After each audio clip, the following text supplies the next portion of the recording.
Hi everyone, in this video we're going to look at securing the network infrastructure. So network infrastructure refers to all the resources of a network that make network or the internet connectivity, management, business operations, as well as communication possible. Network infrastructure allows for effective communication and service between users, applications, services, devices, and so forth. Network security is any activity designed to protect the usability and integrity of your network and data. It includes both hardware and software technologies, targets a variety of threats, and stops them from entering or spreading on your network. Effective network security manages access to the network. As a network administrator, here are 5 critical steps for securing a network infrastructure. Number 1 is running a network security audit. Number 2 is conducting a cybersecurity awareness training. Number 3 is limiting user access privileges to the minimum necessary for work. Number 4 is patching your software. And number 6 is reviewing your cybersecurity tools. Let's look at running a network security audit. So a comprehensive audit covers multiple review processes, such as firewall architectures or configurations. This involves looking at what kind of firewall solutions are in place and where do they rest on your network, at whether it's at the perimeter, in between individual servers or assets. Also involves checking whether firewall configurations are up to date and are free of conflicts that could be exploited by an attacker. The second process is asset identification. This includes identifying the kind of assets that are on the network and what kinds of software and operating systems that each of the assets run. This is essential for identifying potential weaknesses so that they can be fixed. The third process is security policies or procedures. This includes auditing the standards that each of the people in your organization understand or follow when it comes to keeping your business data secure. If you have a BYOD policy, is there a proper security policy for using these personal devices at the place of work? Also includes auditing how your security policies are enforced and reviewing all of your security policies and procedures for keeping your data secure. The next process in a network security audit is risk assessment. After identifying all of the assets on your network and reviewing your security policies or procedures, you need to identify what are the most significant threats that you need to take care of as soon as possible. Risk assessments help you prioritize your cybersecurity efforts to close your biggest gaps first. This kind of cybersecurity audit is a crucial first step in securing a network infrastructure against potential intrusion attempts because it allows you to identify critical gaps in your security architecture so you can fix them. It can also help you to prioritize which of the following next few steps you need to focus on first, based on the risk you've identified. The next step in securing your network infrastructure is to conduct cybersecurity awareness training. The biggest weak link in any organization's cybersecurity architecture is usually the organization's employees. Employees who aren't aware of the various threats found online may end up falling for phishing attacks, downloading viruses to their workstations, or using easy-to-guess passwords that let others hijack their user accounts. Cybersecurity awareness training helps to plug the biggest gaps in your workforce knowledge, letting them know what the risks are and how to identify some basic phishing attempts. This can help harden the human element of your workforce against online attacks.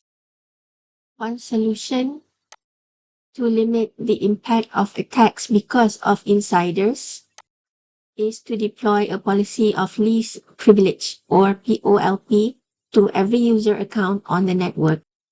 Under this policy, users on the network are restricted to having only the minimum level of access that they need to perform their core job function.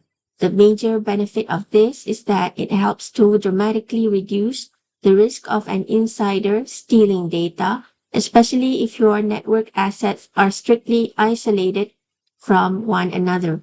By limiting access, you can limit the amount of data an employee can compromise without having to breach other defenses, which gives your intrusion detection system more of a chance to detect the abnormal activity. Next is patching your software. Another major security vulnerability is unpatched software on the network. Companies are constantly finding and fixing security flaws in their software and systems, flaws that give hackers a way past otherwise solid defenses. An example is the zero-day exploit. One of your top priorities after a security audit is to look at the list of software on each of your network assets and make sure that they all have the most recent security patches, especially if the software version is years out of date. If you have software that is no longer supported by the original developer, it may be time to uninstall that software and replace it with a newer program that has up-to-date protection. The next step in securing your network is to review your cybersecurity tools. Your company should at least cover the basics needed for mitigating risk and covering the regulatory obligations specific to your industry. Compile a list of the various assets of your network, including the individual cybersecurity tools on the network, for example, firewalls, IDS or IPS, antiviruses, remote backups, etc. Physical security controls are those controls pertaining to the physical infrastructure, physical device security, and physical access. The physical network infrastructure encompasses both the selection of the appropriate media type and the path of the physical cabling. You want to ensure that no intruder is able to eavesdrop on the data traversing the network and that all critical systems have a high degree of availability. From a security point of view, the type of cable chosen for various parts of the network can depend on the sensitivity of the information traveling over that cable. The three most common cable types used in networking infrastructures are twisted pair, coax, and optical fiber. Optical fiber is the most often used in high bandwidth and long haul environments. Unlike either twisted pair or coax, optical fiber does not radiate any energy and therefore provides a very high degree of security against eavesdropping. Optical fiber is also much more difficult to tap into than either twisted pair or coax cable. Wiretaps can sometimes be detected by using tools to measure the physical attenuation of cable. Typically, a time domain reflectometer or TDR tool is used to check coax cable, and an optical time domain reflectometer OTDR tool is used for optical fiber cable. These devices are used mainly to measure signal attenuation and the length of an installed cable base. Sometimes, however, they can also detect illegal wiretaps. The physical path of the media, also known as the network topography, is a concern for the availability of the network and its attached devices. It touches on the reliability and securing of the infrastructure. It is important to have a structured cabling system that minimizes the risk of downtime. The cable infrastructure should also be well secured to prevent access to any part of it. If cables installed between buildings are buried underground, they must be buried a minimum of 40 inches, although local regulations might dictate other guidelines. Sometimes cables can be encased in concrete to provide maximum protection. The ITU has a number of recommendations. For example, the Series L recommendations that cover the construction, installation, and protection of cable plants. Physical device security is also important in securing your network infrastructure. Intruders with enough incentive will think of anything to get at what they want. Physical device security includes identifying the location of the devices, limiting physical access, and having appropriate environmental safeguards in place. The location of critical network resources is extremely important. All network infrastructure equipment should be physically located in restricted access areas to eliminate the possibility of unauthorized access by physical proximity. Facility issues can be a horrific nightmare, but when it comes to creating space for wiring closets that house critical infrastructure equipment, such as switches, firewalls, modems, and routers, it is imperative that you fight for whatever autonomous space there is. Don't overlook any aspect of the physical facility. Having a secure lock on a wiring closet does not provide much protection if you can go through the ceiling panels to get into that room. The infrastructure equipment includes more than just the networks and the routers, firewalls, switches, and network access servers that interconnect the networks. Infrastructure equipment also includes the servers that provide the various network services, for example, SNMP, DNS, NTP, NFS, HTTP, and also user authentication and authorization. The physical access requirements of control areas are determined largely by the results of the risk analysis or a physical security survey. It is good practice to restrict physical access to wiring closets and locations of critical network infrastructure equipment. Access to these areas should not be permitted unless the person is specifically authorized or requires access to perform his or her job. Part of the physical security policy should be to have contract maintenance personnel or others who are not authorized with unrestricted access, but who are required to be in the control area, to be escorted by an authorized person, or to sign in before accessing the control area. To ensure an enforceable physical security policy, it is essential to ensure that people's work areas mesh well with access restrictions. If these conditions are not met, well-meaning employees will find ways to avoid your physical security. For example, they will jam doors open rather than lock and unlock 15 times per hour.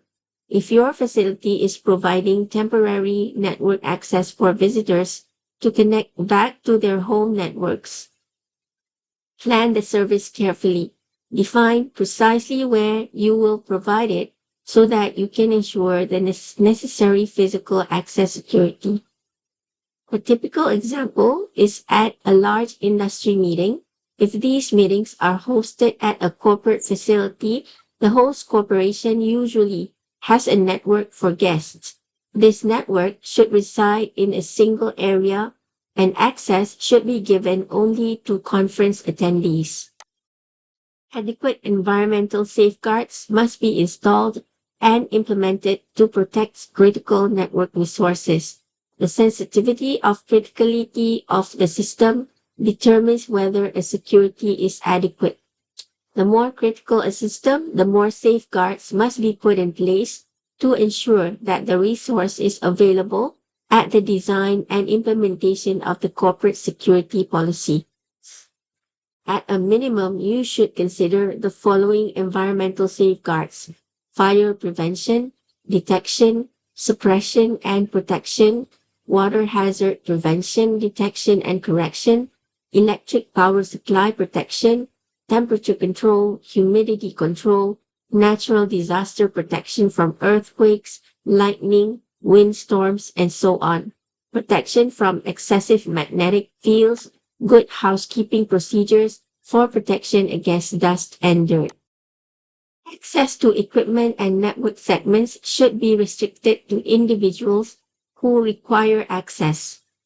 Two types of controls should be implemented. One is preventative controls, which are designed to uniquely identify every authorized user and to deny access to unauthorized users. The other is detective controls, which are designed to log and report the activities of an authorized user and to log and report unauthorized access or attempted access to systems, programs, and data.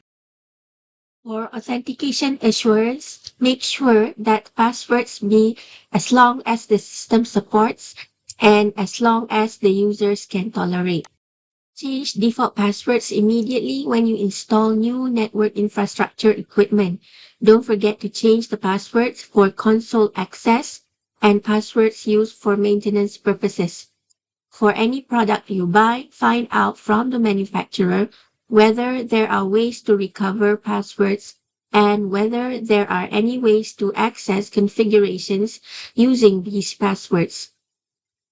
These are usually through undocumented means. Restrict access to the password when possible. Many vendors now have features that encrypt the password portion of configuration files.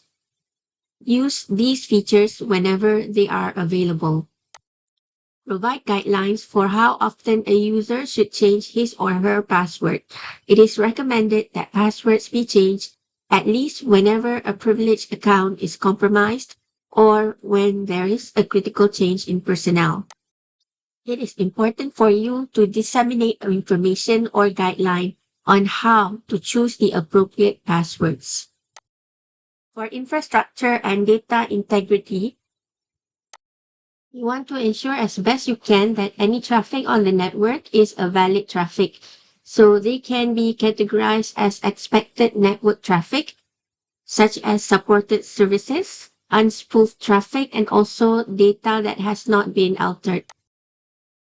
Firewall is a common way to ensure infrastructure integrity. In its most simplistic sense, controls the flow of the traffic using firewall is very strategic. Rules are created to permit or deny various types of traffic and parallel any routing decisions made. The permission or denial of traffic can include specific network services. Firewalls are deployed at critical ingress and egress points of the network infrastructure. Data ingress refers to traffic that comes from outside an organization's network and is transferred into it. Egress means it is the process of data leaving a network and transferring to an external location. Data egress is a form of network activity but poses a threat to organizations if it exposes sensitive data to unauthorized or unintended recipients. There are currently three classifications of firewalls that encompass different filtering characteristics.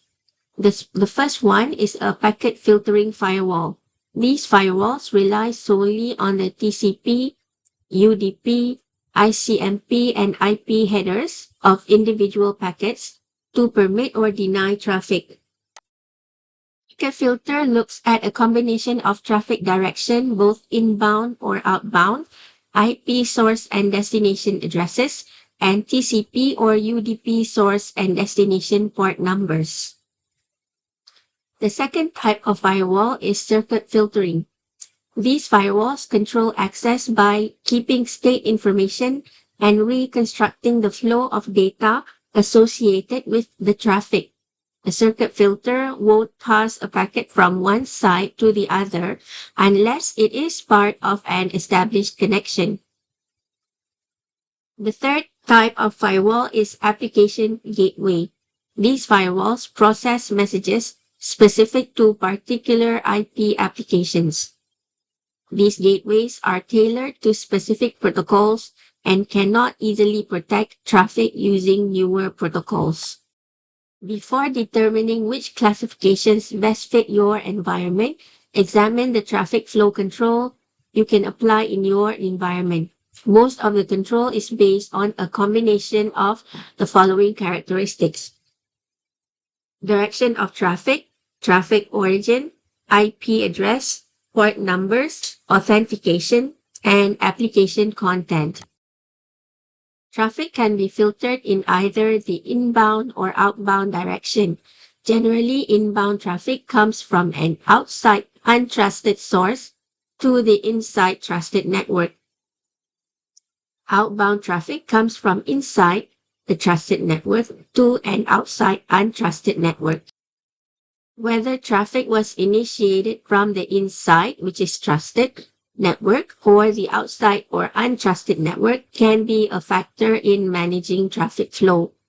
For example, you might want to allow certain UDP packets to originate from inside the trusted network, but might not allow DNS requests to come in from the outside untrusted network. Alternately, you might want to restrict TCP traffic to outside untrusted networks if the TCP session was initiated from the inside trusted network. The source or destination address can be used to filter certain traffic. This approach is useful for implementing precursory controls to help avoid spoofing attacks. TCP and UDP source and destination port numbers are used to recognize and filter different types of services. Some ingress points to trusted networks, you might want to authenticate users before they can access particular services, such as Telnet, FTP, or HTTP. Available authentication mechanisms vary, but they all aid in controlling use and auditing who is accessing which services. As an aside, authentication can also help service providers with billing and accounting information. It can be useful to look at applications and determine certain controls. You might want to look into filtering certain uniform resource locators or filtering specific content types such as Java applets. One way of securing your network is choosing or filtering which network services is supported by your network. Of course, an easy approach is to permit all and deny as needed. This policy is easy to implement because all you have to do is turn on all services and allow all protocols to travel across the network boundaries. As security holes become apparent, you restrict or patch those services at either the host or network level. This approach is fairly simple, but it is also vulnerable to a multitude of attacks. A more secure approach is to deny all and permit as needed. With this method, you turn off all services and selectively enable services on a case-by-case basis as they are needed.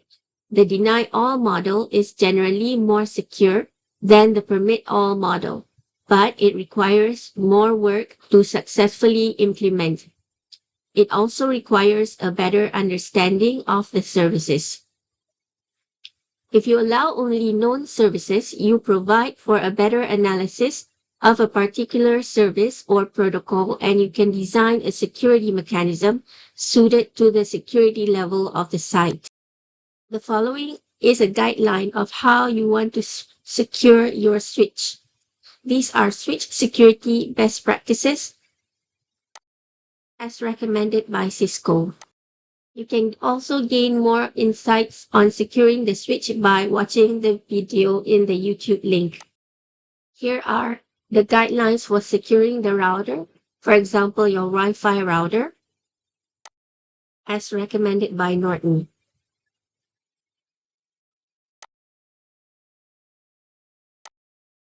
In terms of Wi-Fi security, you might have options for different kinds of encryption. The most common router encryption types are WEP, WPA, and WPA2. Commercial routers from brands like Netgear, Linksys, and Asus often include WEP, which is the oldest and most popular form of router encryption available, or WPA, which scrambles the encryption key, thereby getting rid of the problems caused by hackers cracking the radio waves. An advancement of WPA is WPA2 is currently the most secure and most recent form of encryption available. You should always select WPA2 if it is available. When possible, you want to use AES on top of WPA2. This is the same type of encryption used by the federal government to secure classified information. Always update your router with new firmware and keep it up to date. Change your login credentials and router passwords. Disable Wi-Fi protected setup, remote access, and UPnP. Set up a guest network for smart home devices. Also, use a virtual private network. Always use a firewall.